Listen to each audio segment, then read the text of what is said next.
Very good morning to all. और हम लोग चैप्टर 1 ही पढ़ रहे हैं अभी, कंप्यूटर एथिक्स एंड क्राइम। तो इसमें हम लोगों ने कल स्पाईवेयर और एडवेयर और तक पढ़ा था और उसके प्रोटेक्शंस के बारे में। आज हम लोग पेज नंबर 6 पे आएंगे। ठीक है, पेज नंबर 6 में सबसे ऊपर है स्पैम, है ना। तो स्पैम क्या होता है ना। तो स्पैम इज ए अनसोलिसिटेड और अनडिजायर्ड जंक ईमेल, यूजुअली ए प्रमोशनल मटेरियल, है ना। स्पैम जो है वो इज अनसोलिसिटेड और अनडिजायर्ड जंक ईमेल होता है ना। आप देखते हुए कि आपके मोबाइल में या ईमेल आईडी पे बहुत सारे जो है ईमेल आते रहते हैं, है ना, जिसको हम लोग स्पैम बोलते हैं, जो मतलब बेकार का होता है, जिसकी ज़रूरत आपको नहीं भी होती है, फिर भी वो ईमेल आपको आता रहता है ना। अनवांटेड मतलब ईमेल्स जो होते हैं, ठीक है, जिसको हम लोग जंक भी बोलते हैं, यानी कचरा ईमेल होता है ना। अनडिजायर्ड जंक ईमेल होते हैं, है ना, जिसको हम लोग जो जिसकी ज़रूरत नहीं होती है, बेकार के होते हैं, है ना। उस तरह के प्रायः जो है प्रमोशनल मटेरियल का मतलब होता है एक तरह का प्रचार वाला जो मटेरियल होता है। बहुत सारे कंपनी जो है अपने प्रचार के लिए बहुत सारे प्रोडक्ट्स का, बहुत सारी चीज़ों का जो है ना प्रचार भेजते हैं ईमेल के माध्यम से, है ना। और बहुत सारे इंश्योरेंस कंपनी होते हैं, आपको इंश्योरेंस के लिए जो है वो ईमेल करेंगे, है ना। गाड़ी वाली कंपनी होती है, कंप्यूटर का है, कपड़ा का है, बहुत सारे प्रोडक्ट्स हैं जिसके प्रमोशनल मटेरियल्स जो होते हैं, यानी प्रचार वाले आइटम्स जो होते हैं, उसके ईमेल आपके मेल पे मिलेंगे। ठीक है, तो स्पाम होते हैं, स्पाम या स्पैम बोलिए। तो स्पैम जो होता है वो अनडिजायर्ड और अनसोलिसिटेड, जिसका आपको ज़रूरत नहीं है फिर भी वो आपको आते रहता है ना। अनडिजायर्ड होता है, अनुचित मैसेज जिसको या ईमेल आप कह सकते हैं, है ना। Sender of such emails are called spammers. और इस तरह के जो ईमेल्स भेजते हैं उनको हम लोग स्पैमर्स बोलते हैं, है ना। जैसे जो प्रोग्राम को बनाते हैं उसको हम लोग प्रोग्रामर बोलते हैं, उसी तरह स्पैम मैसेज जो सेंड करते हैं, जो सेंडर होते हैं उसको हम लोग स्पैमर कहते हैं, है ना। Senders of such emails are called spammers. Spams have a link that lures the users into clicking it. The confirms user email ID and that brings in more spam in futures. ठीक है, तो spams जो होते हैं उनके पास एक link होता है ना। दैट लर्स, यानी वो आपको एक लोभ देंगे, प्रलोभन देंगे, आपको अपनी ओर अट्रैक्ट करते हैं, है ना। यूजर्स इनटू क्लिकिंग इट, मतलब वो तरह तरह के जो है बहुत ही फनी इमेजेज, वीडियो या बहुत ही अट्रैक्टिव कोई फिगर, इस तरह का जो है वो कुछ भी आपको भेजेंगे, लिंक भेजेंगे, है ना। कि उस पर आप क्लिक करिए। उससे क्या होता है कि this confirm users email ID, है ना। तो उससे यूजर आईडी का जो है, यूजर का जो है वो ईमेल आईडी कन्फर्म होता है ना, जिसको वो लोग सेव करके रख लेते हैं बाद में और भी फ्यूचर में स्पैम मैसेज को सेंड करने के लिए। अब इससे हम लोग प्रोटेक्शन कैसे करेंगे, बचाव कैसे करेंगे कि स्पैम जो है वो नहीं आए। तो use spam filtering setting in the email service, यानी ईमेल सर्विस जो है उसमें हम लोग स्पैम फिल्टरिंग सेटिंग को सेट करेंगे, है ना, तब जाके ये मैसेज रुकेगा। Share your personal email ID only with those you trust, है ना। अब जो है दूसरी बात कि हम लोग जो है ईमेल आईडी किसी को भी दे देते हैं, किसी को नहीं देना चाहिए, है ना। Share your personal email ID only with those you trust यानी आपको जिस पे भरोसा हो, जिस पे आपको विश्वास हो कि वो इस ईमेल आईडी का दुरुपयोग नहीं कर सकता है ना, तो उन्हीं आदमी को, उन्हीं लोगों को, उन्हीं को जो है आप ईमेल आईडी दीजिए। और मतलब बेकार में किसी को भी, मतलब अननोन आदमी को, है ना, अपना पर्सनल ईमेल आईडी नहीं देना चाहिए। तो प्रोटेक्शन ये लेना है कि हर किसी को ईमेल आईडी नहीं देना है, वैसे ही लोगों को देना है जिस पे आपको ट्रस्ट हो, विश्वास हो।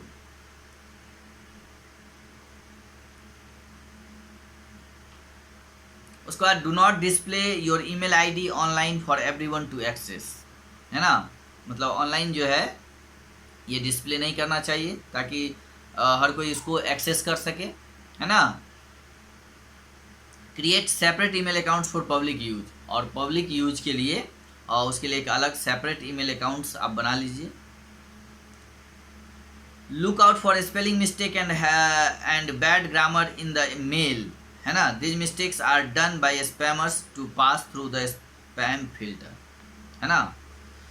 तो स्पेलिंग मिस्टेक वगैरह जो है या बैड ग्रामर मेल में जो है, इन चीज़ों पर ध्यान देना चाहिए, क्योंकि उसके माध्यम से जो है स्पैमर्स जो है वो आपके ईमेल आईडी को स्पैम कर लेते हैं, और उसके द्वारा जो है स्पैम फिल्टर में के थ्रू जो है वो पास कर जाते हैं।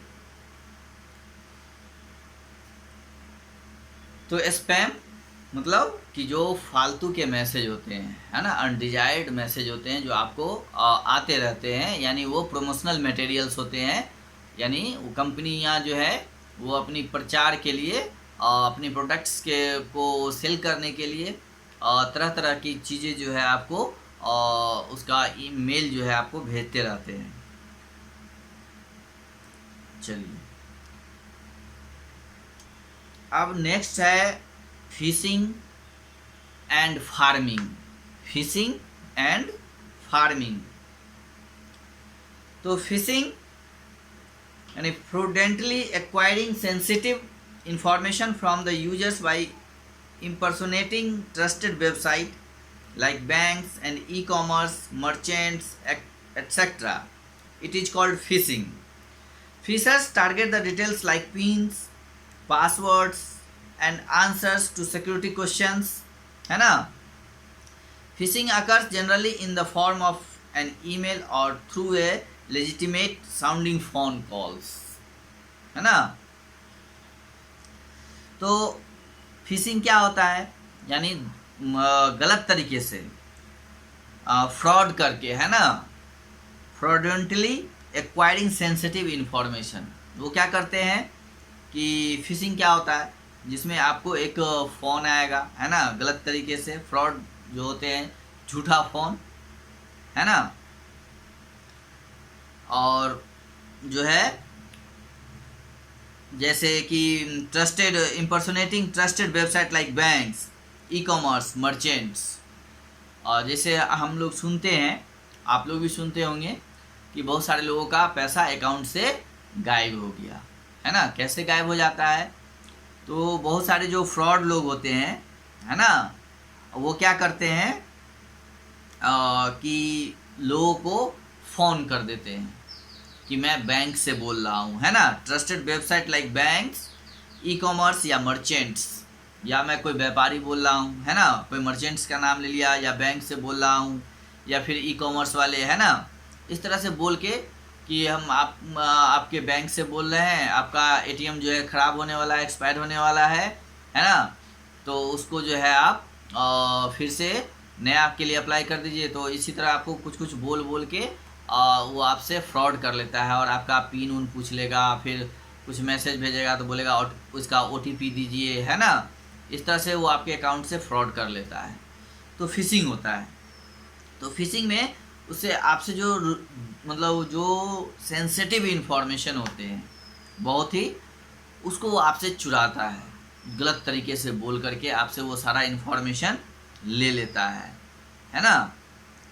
तो इसका सबसे बेस्ट एग्जांपल जो है वो बैंक का वाला जो घटना है बता रहे हैं आपको, वो है कि आपको बोलेगा हम बैंक से बोल रहे हैं, है ना, आपका अकाउंट जो है बंद हो जाएगा, आपको उसके लिए ये करना है वो करना है, आपको बहुत तरह से डराएगा, है ना।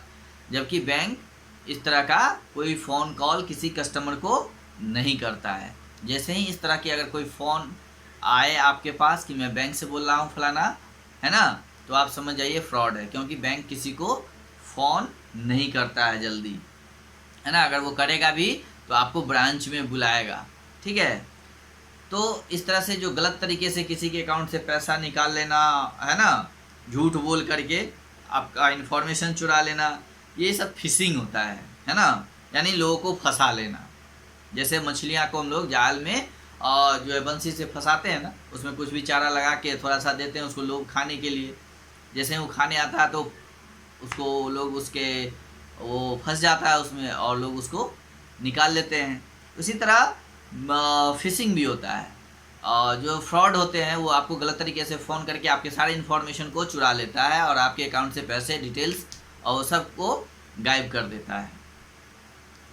Fishers target the details like pins, वो आपसे क्या चीज़ टारगेट करेंगे, पिन्स, यानी आपके मोबाइल का या आपके एटीएम का पिन मांगेंगे, पासवर्ड पूछेंगे और कहेंगे आपके जो ईमेल आईडी है उसके सिक्योरिटी क्वेश्चंस का आप जवाब दीजिए, है ना। तो इस तरह के वो सवाल आपसे पूछेंगे। Phishing occurs generally in the form of email और through a legitimate sounding phone calls, या तो वो आपको मेल करेंगे और नहीं तो फिर क्या करेंगे, फ़ोन कॉल भी करते हैं।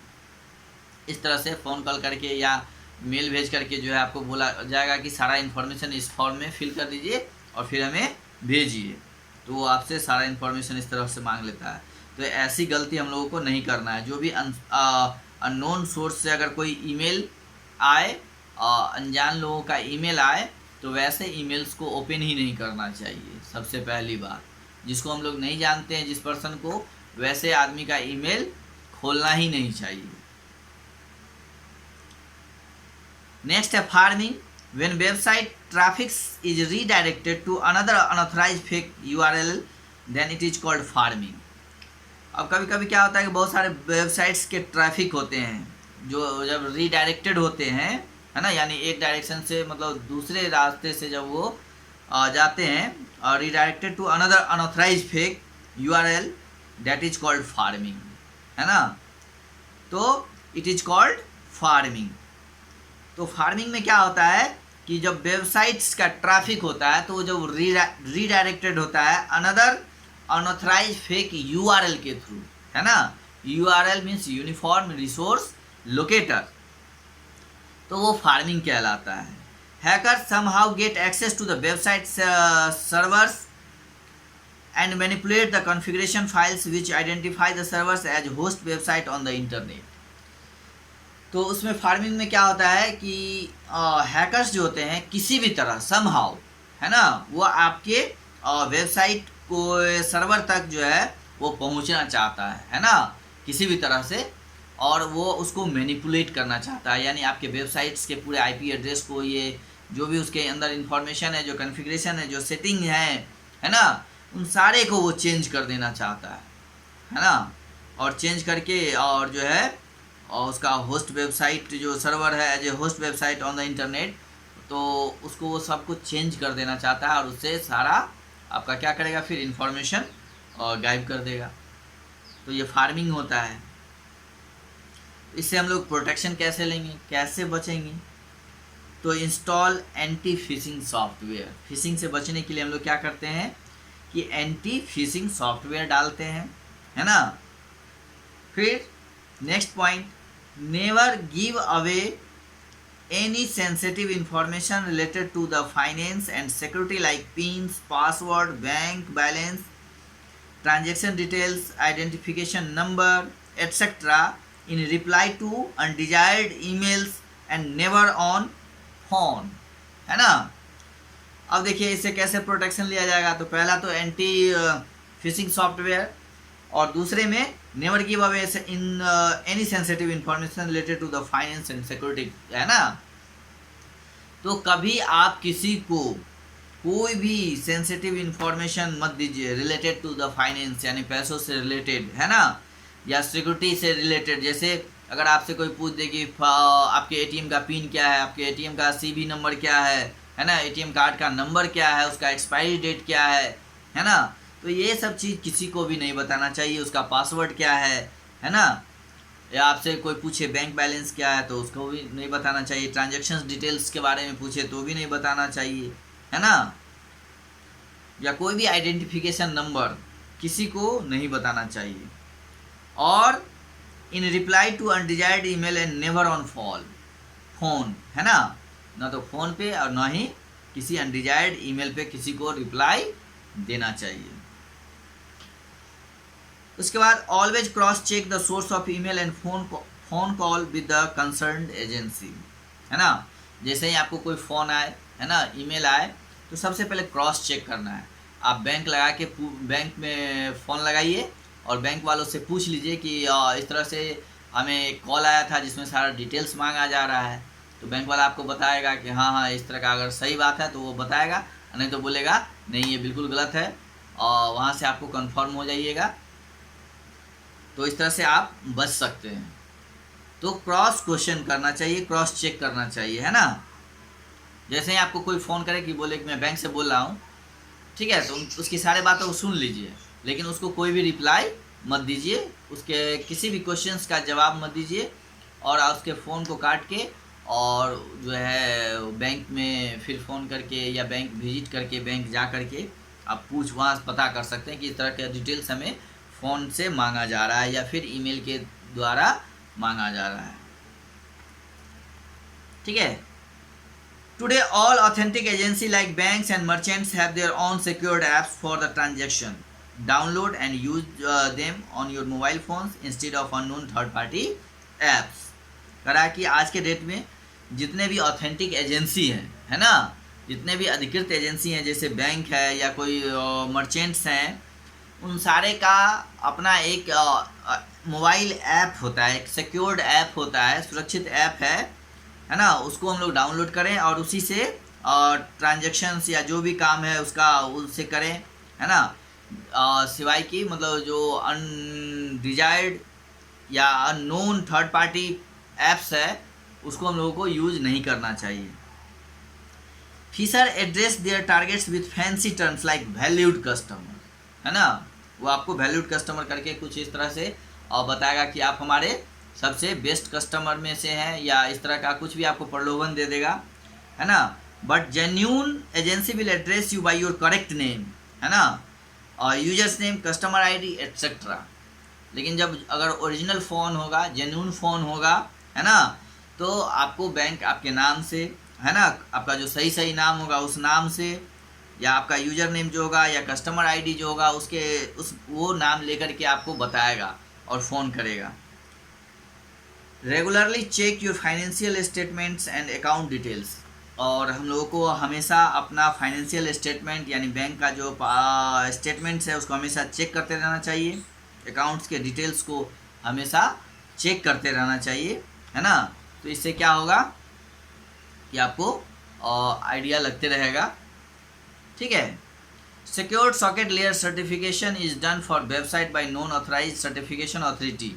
CA do not issues SSL certificate to fishers, spammers or any agency that is not properly identified and cleared.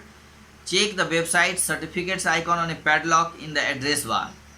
All secured websites have a secured socket layer certificates. If padlock icon is open, locked, then website is not secured and must be left immediately. अब देखिए कह रहा है कि secured socket layer certification is done for the website bye non authorised certification authorities, यानी CA जो होता है सर्टिफिकेशन अथॉरिटीज़, है ना, वो सिक्योर्ड सॉकेट लेयर का एक सर्टिफिकेट देता है ना। तो उसी वेबसाइट से हमें कोई भी काम करना चाहिए। सिक्योर्ड जो है सिक्योर्ड सॉकेट लेयर सर्टिफिकेशन और जो वेबसाइट्स होते हैं वेबसाइट के लिए, तो जब हम लोग कोई भी वेबसाइट खोलते हैं तो यहाँ पे देखिएगा साइड में एक लॉक के जैसा ये एड्रेस बार में ये बना हुआ रहता है, ताला, है ना। जो कि बंद होता है। अगर बंद है तो वो सही है, अगर खुला हुआ है तो वो साइट गलत है। वहाँ से अगर हम किसी भी तरह का कोई सर्च करते हैं या कोई ईमेल आईडी पासवर्ड का यूज करते हैं तो वो आपका फिर वहाँ से फ्रॉड होने की संभावना है ना। तो जब भी हम कोई भी साइट्स यूज करें तो हमेशा आपको ये एड्रेस बार में ध्यान देना है कि सबसे पहले जो है एक लॉक बना हुआ रहता है, वो लॉक खुला हुआ नहीं होना चाहिए, है ना। जो पैडलॉक होते हैं, पैडलॉक का आइकन होता है, वो ओपन नहीं होना चाहिए। अगर ओपन है ना, if open lock then website is not secured and must be left immediately. तो वैसे वेबसाइट्स को यूज नहीं करना है, उसको इमीडिएट छोड़ देना है ना। और ऑपरेटिंग सिस्टम को, एंटीवायरस को, ब्राउजर्स को हमेशा टाइम टू टाइम अपग्रेड करना है ना। तो इस तरह से हम लोग फिशिंग से बच सकते हैं। तो चलिए आज के लिए इतना ही काफ़ी है। फिर हम लोग अगली क्लास में अब internet firewall, internet frauds and scam protections, उसका साइबर बुलिंग, ये सब जो है एक दिन में हम लोग अब अगली क्लास में देखेंगे। चलिए।